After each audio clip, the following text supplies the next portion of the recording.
advisors. That was my favorite part. I wrote that down. We don't have enough advisors. And they're I like, love Connor. They're like, why are you letting her run your life? And then Dallas is like, you had sex, didn't you? And it's like, yes, bingo, ding, ding, ding. You did it. And then Zoe comes in and is like being annoying. And then she's like, I'm all in. And Dallas is like, I thought you might be. Or something like that. Yeah, he's like, somehow I figured. Yeah. And Drew's like, I'm going to fold. I'm out. I mean, listen, Zoe is annoying. We don't like her. But they're being mean. Yeah. Like, don't get me wrong. Like, I like all those characters. Well, Claire bugs me and Drew bugs me. But I like Dallas and Connor. But and I don't like Zoe, but I can reckon, like, they're being mean to her. I don't know if they're necessarily being mean to her. I think it's mostly like they can see that this is a bad idea because they know Drew and they're like, this is dumb. You shouldn't be doing this. And I think they're just teasing, and I don't think they're outright teasing her. And I think they mostly see Drew being the one in the wrong because he's the one who's like holding all the cards to say, no pun intended. And he clearly is the one who holds the power in this situation. I mean, they're being mean to him, too. Yeah, and he they're definitely deserves being mean to him. I don't know. I think they're just being kind of, like, teasy. I don't think they're being malicious towards Zoe, but they're not being nice. I did not like it. But also, Drew needs to figure this out real quick because... Yeah. But also, Zoe's not very nice. So I don't really blame them for not liking her as a person anyway. That's true. But then...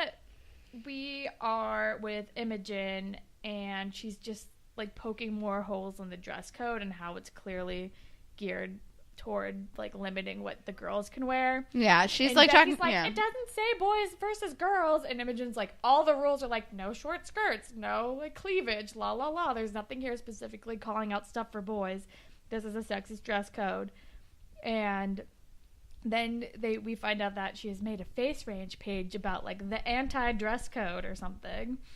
And Becky starts flipping out again because she does not like conflict. Nope. But also, I want to take a step back and say that I really love that Imogen and Becky are, like, friends and pals now. Me too. I like it. And I like this cause. Yeah. It's like, it's a little bit silly, but also, you know, you'll like read stories online about like, it's you still know, happening like in big ways in like places where like girls are being sent home for like not revealing clothes, and like teachers saying that they're like distracted by a girl's outfit and sending them home. Like girls and like who wear like leggings as pants or something, like thick leggings, and their entire bodies are covered, but it's like, you're distracting, don't do this. Yeah, it's like, dude, just maybe don't be a pervy old man then. Yeah. And like girls like being sent home from prom for like regular dress, and a lot of it also has to do with like how like developed they are or whatever. Yeah. It's like, you know, like, and it also ends up being like it can end up being like a racial thing, and it's like it's there's like so much, like it seems like such a silly cause on the outside, but there's so much buried into that, and that's not necessarily the case in Degrassi, but it is the case in a lot of schools in the U.S. It could bring in like race, it can bring in social class, it could, it's like it's a lot of different like ingrained and just different factors. like body types, and that it's. I think the end result of the episode is a very good example of what a dress code should be. It's more about intent rather than like something you can't control. Exactly. But it just, you know, it seems like such a silly thing, but I know. Ugh. But there's so much wrapped up in there, you guys. But then we're with Drew, who's like finally maybe having a come to Jesus moment with Zoe in the library, and is like, listen, I don't think I can do this. And then she freaks out, and then he finds out that it was her first time, because obviously it was her first time. And he's like in a pool house? And it's like, oh no, Drew, that was not what she meant. This is a fucking mess.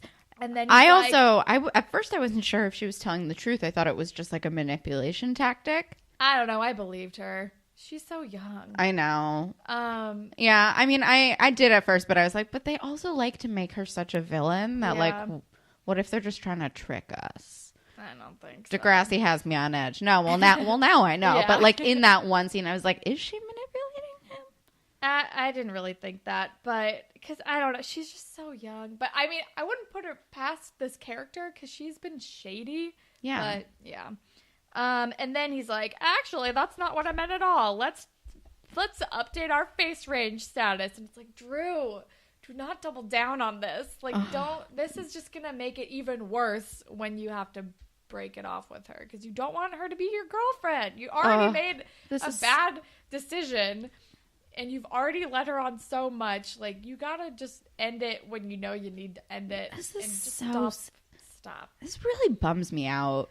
It bums me out. Like, you can't... If you have any sort of suspicion that something means something more to a different person than just you, and you know that this is just like a whatever rebound to, like, boost your fucking ego, don't do it. Just, like, don't even do it in the fucking first place. Don't be selfish and...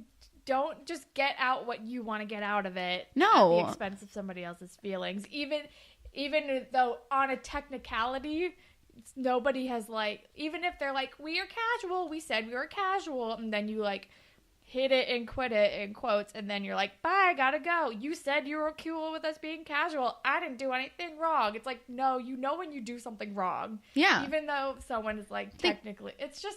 even Drew's not this dumb. And just like, think about context. Think about the person that you're with. Like, she's like mature, whatever, but she is 15. Yeah. And she clearly likes you, and you know she has liked you since, like, the beginning of the year when you had your weird, like, sleeping pill conversations with her. Yeah. Like, just because she's, like, low-key evil doesn't make her not a person. No, like, Jesus. This is a mess. She's just taking advantage of her feelings, and it's such a fucking bummer. Sociopath behavior. It's not good. It's, like you have just no empathy. No. It's just the Drew show. It's all about his wants and needs. Stupid Drew. Before he considers anybody else's. It's just very selfish and immature and not good.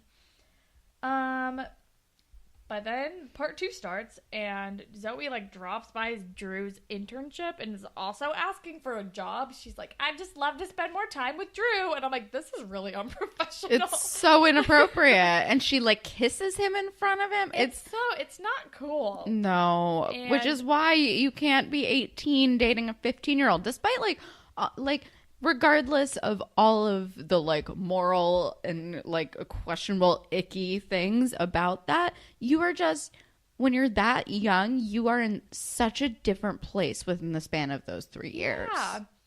Yeah. It's ridiculous. But then, his boss is like, I'll let you make that call. Okay. And then we are with Dallas and Drew, and I think Dallas says, just because you hit it doesn't mean you can't quit it at one point. But then he's like, but for real, like, this is, you need to end it now because it's going to be worse the longer you wait, essentially. Yep. And then Imogen's in a nun outfit. All about it. And then a bunch of other girls at the school are wearing their bras and are protesting, and they are chanting, bra rules are for fools. Which is a terrible chant. You guys need to work on this. And Becky is flipping out, and... Then we're with Drew. And wait, are we with Drew, or are we? Or is this when Simpson takes? No, because then we go with Drew, and then Simpson comes back. Because I have Becky is flipping out, and then I have Drew telling Zoe he doesn't have a lot of time for her, and then I have Simpson is seeing the light. Actually, I think so. Then I think at this point Simpson pulls Imogen, is like, Imogen, in my office now. Yeah. And then we go to Drew, who's like thinks he's breaking up with Zoe, but is being really vague about it because he doesn't want to like seem like a bad guy when it's like, no, you need to be clear when you're breaking up with somebody. Yeah, you have to be the bad guy. Here's my other relationship advice. Say what you fucking mean. Don't be weird and cagey about it to not hurt another person's feelings. It's like, it's gonna hurt their feelings no matter what. Just rip it off fast like a Band-Aid.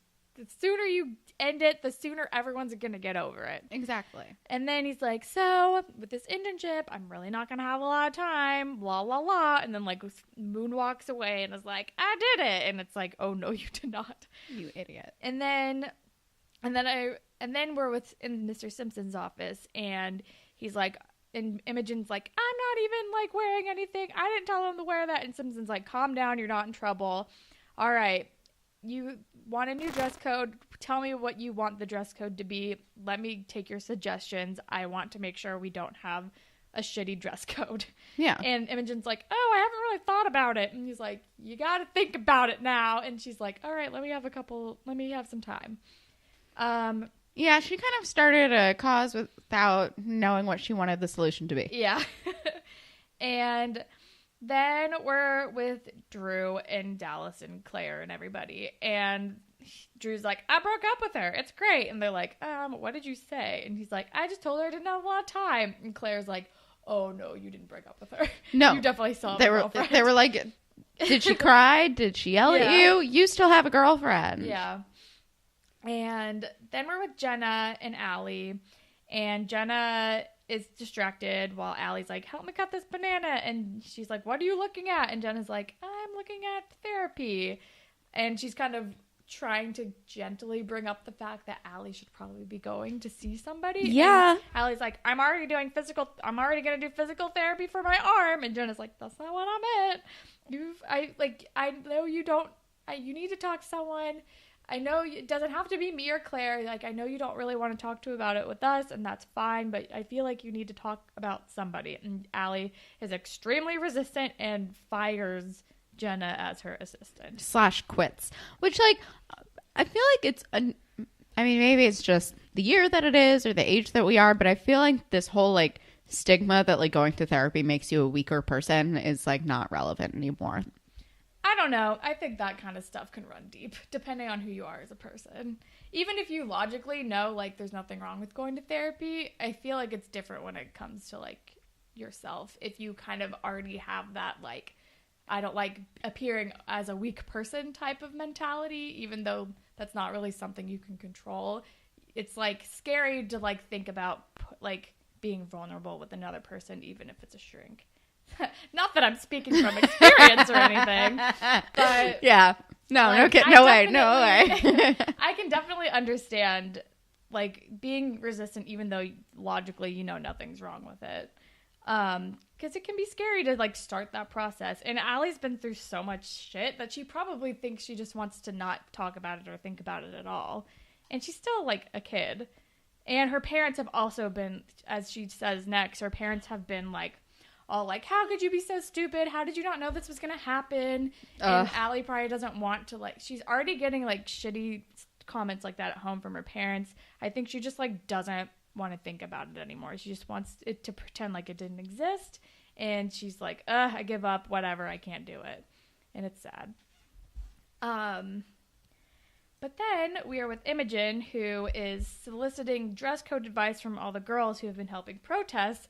And these girls have some very depressing priorities. They're like, we should wear bralettes. We should be able to do this. And Imogen's like, guys, I don't think they're going to go for, like, that, like, type of a thing. Like, we need, like, we have bargaining chips, but I don't think we can do that. And she's like, do you expect us to get boyfriends? And she's like, that's the only reason, that's, like, why you're dressing like this. And then I think it's Frankie, and she's like, we also dress like this to make other girls feel bad about themselves. I'm like, who wrote this? Who are these girls? Like this.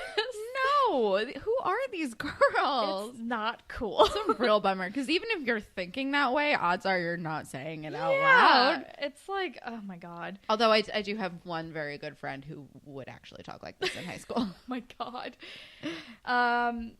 But it's fine. She doesn't listen to the podcast. And then Imogen and Becky are like, this was a bad idea. Okay, back to square one, I guess.